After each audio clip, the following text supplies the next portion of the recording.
はい、こんにちは。前回に引き続き、今回もガニシュカについて考察していきます。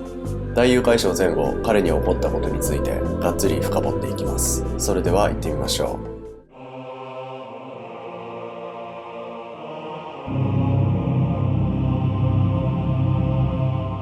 う。2度目の転生後のガニシュカを表現する、世界を焼き滅ぼすというシバ神そのものじゃ、というダイバのセリフ。まずはシバ神について考察していきます。ヒンドゥー教の中でも最も影響力を持つ三神の一中であり、宗派によってバリエーションはあるのですが、破壊と再生を司る神とする考え方が最も有名かと思います。ダイバのセリフでは末神と書いてシバとルビを振っていますので、ダイバ個人の感覚としては破壊の神としてシバを捉えている印象が強いですが、実際にその後の大誘拐賞の引き金になり、さらにはそれまでの世界の断りを終わらせ、新しい断りの世界、ファンタジアの立役者となった事実から考えると、破壊だけではなく新たな世界の再生の役割も果たしていることがわかります。さらに共通する部分がないかといろいろ調べてみたのですが、シバという言葉は元はサンスクリット語の言葉から来ていて、吉祥や慈悲深いなどの意味があります。また民間語源であり、言語学的に根拠があるわけではないのですが、シバという言葉の死は、内に全てを要するもの、あまねく広がる様を意味しているらしいです。二度の転生後、魔界を内に宿し、ドクロの騎士の呼び水の剣に切り裂かれたことによって、内に宿した魔界を世界にあまねく広げた。大誘拐賞前後のストーリー展開にしっかり沿った意味になっていて、これは結構驚きました。三浦先生はここまで調べた上で書いたのでしょうか。なんとなくこれは導かれるように書いた結果、そうなったんじゃないかという気もしています。どっちにしてもすごいですよね。以前大誘拐賞についての動画で、こんなの三浦先生本人じゃないと絶対書けないというコメントをいただいたんですが、それは僕も本当にそう思います。何度も言うように、この前後の展開は本当に凄まじい。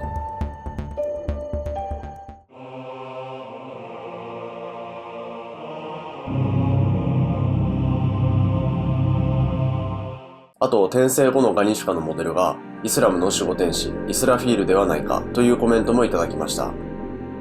僕はイスラフィール自体は知らなかったのでネットで調べてみたのですが、いただいたコメントにあった目がいっぱいあって雲を貫く巨人という描写はちょっと見つけられなくて。でもこの目がいっぱいあるという表現、実はベルセルクの作中では結構大事な場面で出てきますよね。幻の83話の深淵の神も心臓みたいな造形に目がたくさんついていますし、ファンタジア後に出てくる怪人の心臓も目がたくさんついています。2度目の転生後すぐのガニシュカの造形もそうですしね。このカクリオのかなり深層の部分に関わったであろうキャラに目がたくさんあるという共通点があることには何か必ず意味があるのでしょうね。ちなみにイスラフィールはキリスト教でいうところの大天使ラファエルに相当するらしく、最後の審判の裁きを知らせるラッパを吹く役割だそうで、終末論に深く関わっているところも大誘拐賞との共通点を感じられて面白かったです。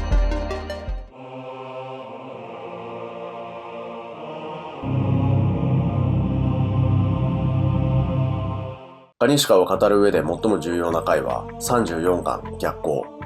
その中で崩壊しかけた自我の中でガニシュカが語るセリフ。生とは、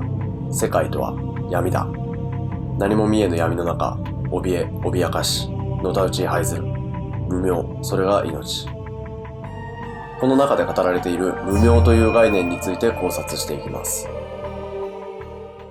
この言葉は仏教用語で、世界が無常及び無我であることの教義についての無知を指します。世界は常に変化しており、ひとときとして同じ状態に留まっているものはない。あらゆる事物は現象として生成しているだけであり、それ自体を根拠づける普遍的な本質は存在しない。そのような事実に対する無知を意味する言葉が無明です。ガニシュカに関して言えば、彼が周囲に対して恐怖し、それを覆い隠すために逆に周囲を恐怖させていくという過程は、自我が常住のものであるという認識があるがゆえに、その自我を守るために現れた反応であり、仏教的解釈から言ってもこれは当てはまります。手塚治虫の漫画ブッダで、マガダ国の国王ビンビサーラが予言で息子に殺されると言われ、恐れて息子を幽閉するという話にもつながりを感じますね。ちなみに手塚治虫のブッダも僕が最もハマった漫画の一つです。またガニシカの語る無明という言葉には、その漢字の読んで字のごとく、単純に闇という意味も表されています。さっきのガニシカのセリフから語られた直後、その眼前にまばゆい光が満ちていく。この対比からガニシカの闇の深さが強調されています。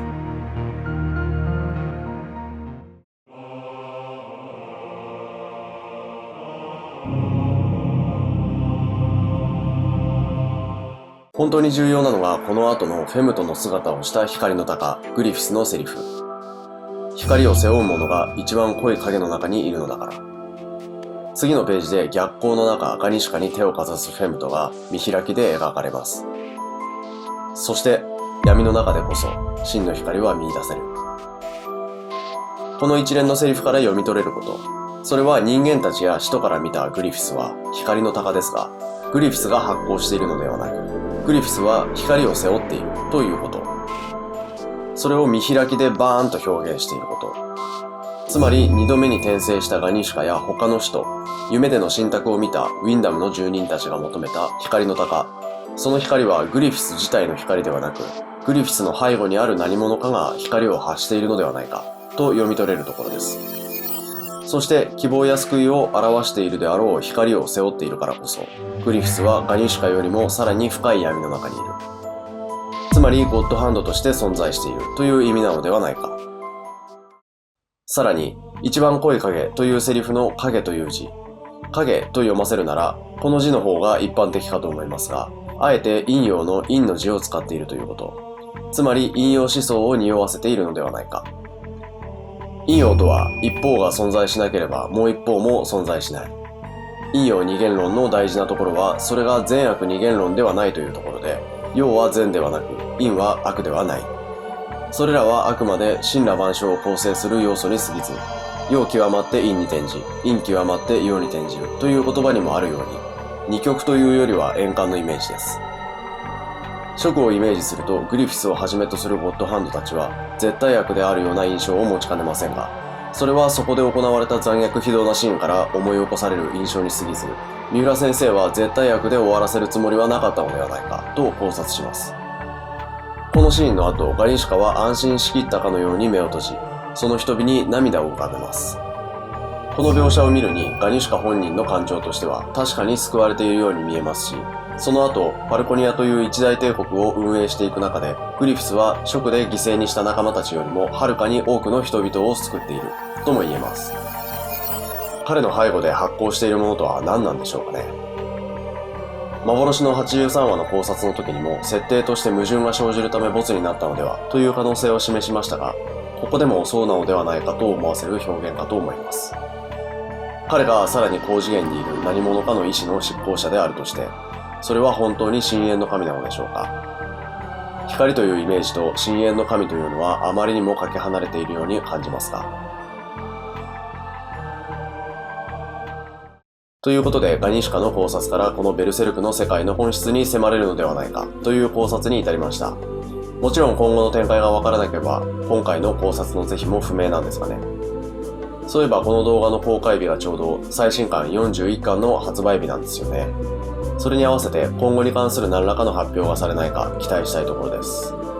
いや確かに大遊会賞一連の流れを読むと、こんなん三浦先生本人じゃなきゃ無理やんって思いますけどね。でも続きが読みたいという感情を抑えられないことも事実。苦労しい。チャンネル登録、高評価、コメントなどよろしくお願いします。それではご視聴ありがとうございました。